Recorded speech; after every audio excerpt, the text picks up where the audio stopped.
আল্লাহর পরিচয় দিতে গিয়ে আল্লাহ তাবারক ওয়া তাআলা কোরআনুল কারীমে 30 পারায় একটা সূরা টোটাল আল্লাহর জন্যই আল্লাহ তাবারক ওয়া তাআলা নাজিল করে দিয়েছেন। আল্লাহ বলছেন, কুল, হে নবী আপনি বলে দেন, হুয়াল্লাহু আহাদ, আল্লাহ হচ্ছেন এমন আল্লাহ, তিনি এক এবং অদ্বিতীয়। বলেন সুবহানাল্লাহ। আল্লাহর সমকক্ষ কেউ নাই এবং তার দ্বিতীয় কেউ নাই, তিনি এক, একক এবং অদ্বিতীয়। কুল হুয়াল্লাহু আহাদ আল্লাহুস সামাদ, আর তিনি হলেন অমুখাপেক্ষী, তিনি কারো মুখাপেক্ষী না।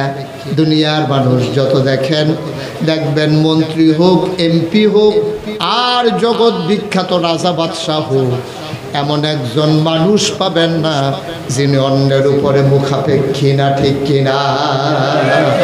আপনি যদি একটা যত বড় আপনি মালিক হন, যত কোটিপতি হন, যত টাকার আপনি মালিক হন, যত সম্মানের আপনি অধিকারী হন, যত ক্ষমতার আপনি অধিকারী হন, আপনি কিন্তু এই কারো না কারো মুখাপেক্ষী। আপনার কোটি কোটি টাকা আছে, আপনি যদি বলেন আমি কারো মুখাপেক্ষী না, তাইলে আপনি যে কাপড় পরেন এই কাপড়টা তো আপনি বানান না, এই কাপড়টা এক জায়গা থেকে কেনা লাগে, সেলাই করার জন্য আপনি দর্জির কাছে যাওয়া লাগে, ময়লা হয়ে গেলে ধোয়ার জন্য ধোয়ার কাছে যাওয়া লাগে, আবার ইস্ত্রি করার জন্য আপনার লন্ড্রিতে যাওয়া লাগে। তাইলে আপনি এক গায়ের পাঞ্জাবি নিয়ে আপনি কত মানুষের কাছে ধরা, চিন্তা করে দেখেন। আপনি কিন্তু কখনোই একা একা আপনি একেবারে স্বয়ং সম্পূর্ণ হয়ে দাঁড়াই যাবেন, এই সুযোগ আপনার নেই। আপনি কোনোভাবে না কোনোভাবে মুখাপেক্ষী। আপনি যদি বলেন আমি কারো কাছে যাওয়া লাগে না, তাহলে আপনি যে ভাত খান এই চালগুলা কিনে আনা লাগে, এই চালগুলা কেউ না কেউ রান্না করে দেয়, এই চালগুলা রান্না করে ভাত করে দেয়। আপনি যে মাছ খান কেউ না কেউ চাষ করে, এই মাছ এমনি চাষ হয় না, কেউ না কেউ এই মাছের খাবারের জন্য ফ্যাক্টরি দিয়ে রেখেছে, ওই ফ্যাক্টরিতে আবার শ্রমিক কাজ করে। এমন করে সকল ক্ষেত্রে আমরা মানুষের মুখাপেক্ষী, কেউ অমুখাপেক্ষী না, একমাত্র আল্লাহ ছাড়া, ঠিক কিনা বলেন? এটা কারণও আছে, আল্লাহ মুখাপেক্ষী না হওয়ার কারণ আছে। একটু খেয়াল করে শুনতে হবে, মনোযোগ দিয়ে। যেহেতু আল্লাহ সুযোগ করে দিয়েছেন, আমরা পুরাটা সময় কাজে লাগাতে চাই ইনশাআল্লাহ। আল্লাহ যেন কবুল করে। সবাই পড়েন আমিন, জুড়ে পড়েন আমিন। আল্লাহ মুখাপেক্ষী না হওয়ার কারণ কি? এখন আপনি কাপড় পরতে গেলে না আপনি দোকানে যাওয়া লাগে, কাপড় সেলাই করতে গেলে না আপনার টেইলারের কাছে যাওয়া লাগে। এখন আল্লাহ তো এমন আল্লাহ, তিনি নিজেই বলেছেন তিনি লাম ইয়ালিদ ওয়া লাম ইউলাদ, তিনি কারো থেকে জন্ম নেন নাই, তিনি কাউকে জন্ম দেন নাই। সুবহানাল্লাহ বলবেন না? জোরে বলেন সুবহানাল্লাহ। তো তিনি, তার খাওয়া লাগে না। এই ছেলেরা, এই দুটা ছেলে খুব বিরক্ত করতেছে, এই তোমরা দুইজন বিরক্ত করবা না, চুপ করে তাকাই থাকো, ভালো না লাগলে আস্তে করে উঠে যাবা, মাহফিলের পরিবেশ নষ্ট করবা না। বলেন আলহামদুলিল্লাহ। যেই কথাটুকুন বলতেছিলাম, এত নড়াচড়া করো না। পড়তেছো তুমি এখন হাফখানার ফলাফাইন পড়তে পড়তে এমন অভ্যাস হয়েছে, ভাত খাইতে লইল নলা ফিসি দিয়া যাই, লড়ে যে বেশি, তো মনে করছে সামনে মাথা তো গিয়ে রয়েছে ফিসে, বইয়া রয়েছে হুদুদি লড়ো খিতা। বলেন আলহামদুলিল্লাহ, জোরে বলেন আলহামদুলিল্লাহ। তো যেই কথাটুকুন বলতেছিলাম, আল্লাহ তাবারক ওয়া তাআলা হচ্ছেন এমন আল্লাহ, তিনি কারো থেকে জন্ম নেন নাই, অর্থাৎ ওনার আব্বা আম্মা নাই। সুবহানাল্লাহ বলবেন না? আবার তিনি কাউকে জন্ম দেনও নাই। এই সূরাটা এমনি এমনি আসে নাই। এই যে আল্লাহ নিজের ব্যাপারে এতগুলো কথা বলতেছেন, এখানে নবীজির কাছে আইসা তৎকালীন জমানায় ১৫০০ বছর আগে কাফেররা আইসা বলতেছে মুহাম্মদ, সবাই পড়েন সাল্লাল্লাহু। একটু খেয়াল করে এদিকে তাকান, এত দিকে অন্যদিকে তাকানোর দরকার নাই। নবীর নাম আসলে কি পড়তে হয়? জোরে পড়েন। আপনারা যারা হাতে ধরে রেকর্ড করতেছেন, দয়া করে মোবাইলগুলো বন্ধ করে ফেলেন। এইভাবে রেকর্ডও হবে না, আপনার ওয়াজও শোনা হবে না। ইউটিউবে হাজার হাজার ওয়াজ আছে, বন্ধ করো। হাতে মনে করছে তারারে কইছে, আমারে দর কইছে না। সবাই যারা হাতে ধরে রেকর্ড করতেছেন বন্ধ করে ফেলেন। আপনি না ওয়াজ শুনতে পারতেছেন, বন্ধ করেন।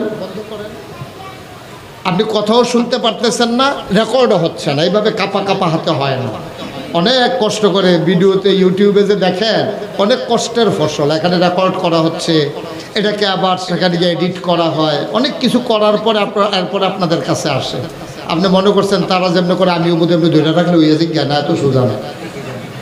একটু চেষ্টা কম করে একটু মন দিয়ে শুনেন, যেহেতু সবসময় তো ইউটিউবে শুনেন, আজকে যেহেতু সামনাসামনি আসছি মন দিয়ে শুনেন, খুব খেয়াল। হ্যাঁ, নবীজির কাছে নবীজি যখন এক আল্লাহর কথা বললেন, তিনি যখন ডাকলেন বললেন লা ইলাহা, কথা কাটা লা ইলাহা, তিনি এই কথা যখন বললেন তা আম্মাজান খাদিজা 1 নম্বর ইসলাম গ্রহণ করলেন, তারপরে হযরত আবু বকর সিদ্দিক, তারপরে হযরত আলী, তারপরে জায়েদ।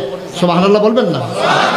এখন দলে দলে লোক যখন মুসলমান হয়ে যাচ্ছে, নবীজিও মোটামুটি কাছের যারা মানুষ আছে তাদেরকে যখন ডাকলেন, এখন তারা মোটামুটি ইসলাম যারা গ্রহণ করার করছে।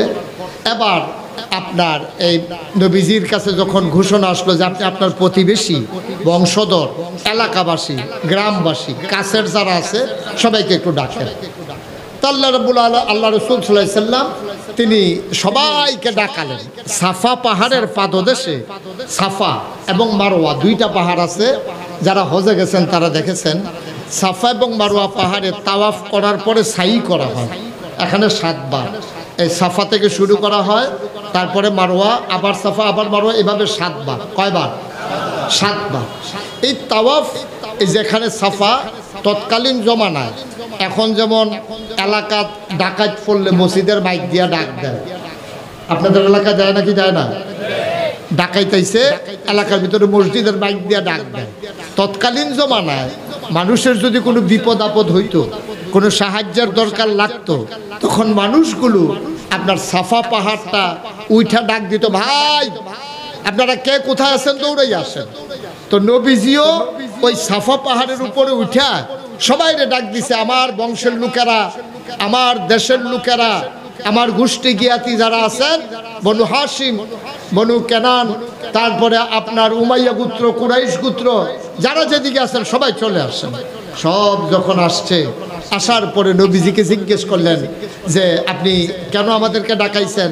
তো নবীজি বললেন যে আমি যদি বলি যে পাহাড়ের ওই পারে, যে পাহাড়টা, ওই পাহাড়টার ওই পারে একটা বাঘ বসে আছে, হিংস্র জন্তু জানোয়ার, তোমরা কি বিশ্বাস করবা না? সবাই চিৎকার করে বলো, অবশ্যই বিশ্বাস করি, কারণ তুমি হচ্ছ আল আমিন, তুমি সত্যবাদী, তুমি আমানতদার, তুমি কখনো মিথ্যা বলো না। সুবহানাল্লাহ বলবেন না? তো তোমার কথা তো অবিশ্বাস করার কোনো কারণ নাই।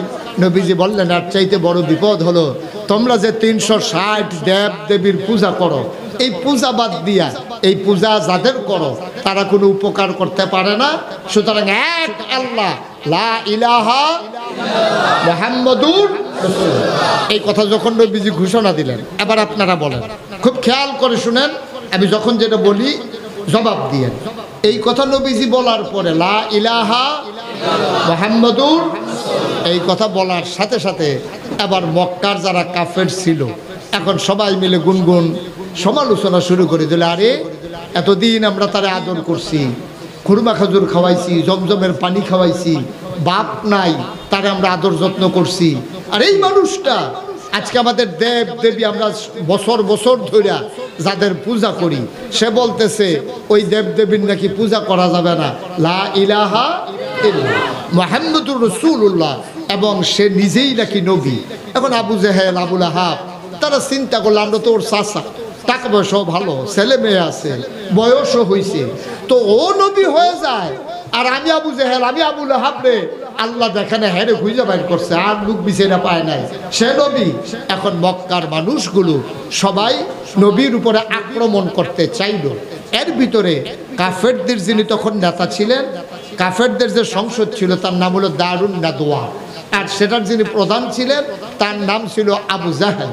আবু জেহেল চিন্তা করলো যে মোহাম্মদ যে নিজে নবুয়ত দাবি করলো, আল্লাহ ছাড়া কোনো মাবুদ নাই বলে দিল, এখন যদি চুপ করে থাকি, আমরা যদি কেউ কথা না বলি, তাহলে এদের প্রমাণ হয়ে যাবে আমরা মেনে গেলাম, এটা তো মেনে নেওয়া যায় না। এখন আবু জেহেল নবীজির দিকে তেরে মেরে যায় ঘুষি মারার জন্য, নাউজুবিল্লাহ বলবেন না, নবীজির উপরে আঘাত করার জন্য, আর লোকজন তারে ধৈর্য রাখে। তা আমাদের দেশেও দেখবেন যদি দুইজনে ঝগড়া লাগে, তাইলে যদি ধরুন না থাকে দেখবেন ঝগড়াটা জমে বেশি, আর যদি আলগা দুইজন থাকে আর ঝগড়া লাগে দুই তিনজনে দুই তিনটা খাইয়া দুইজনে দেখবেন যে আস্তে করে দুইজন দুই দিকে জায়গা। দরুইনটা থাকলে ঝগড়াটা জমে বেশি, আর দরুইনটা যদি বেরিয়ে হইতে হয় তাহলে তো কোনো কথাই নেই, ঠিক কিনা কন? এখন আবু জেহেলটা ধরে রাখে, এখন আবু জেহেল আরো রুইখা যায় কিন্তু নবীজির গায়ে হাত তোলার সাহস নাই। কেন সাহস নাই?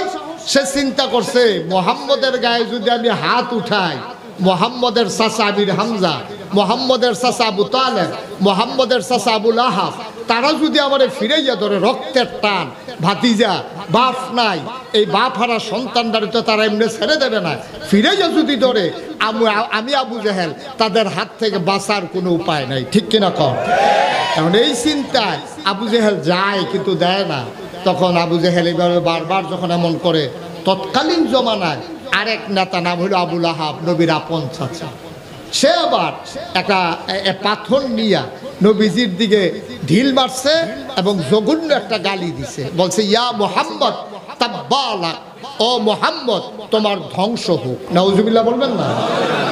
এই জঘন্য গালিটা দেওয়ার পরে আর পাথরটা যখন মারছে কদম মুবারকের কাছে থেমে গেছে, পাথর আর নবীর গায়ে লাগে নাই, কিন্তু গালিটা সবাই শুনছে। ইয়া মুহাম্মদ তাব্বালাক, ও মুহাম্মদ তোমার ধ্বংস হোক, এই কথা বলে যখন গালি মারছে নবীজির মনে খুব কষ্ট লাগছে। হারে আব্বা নাই, আমার চাচা তো আছে, আর আমার চাচা এতগুলো মানুষের সামনে এত বড় গালি দিল। নবীর যারা নিকটবর্তী যারা মুসলমান, নতুন নতুন যারা মুসলমান, তারাও খুব কষ্ট পাইল। তারা নবীর কাছে পরামর্শ চাইল, আমরা কি বিরোধিতা করব?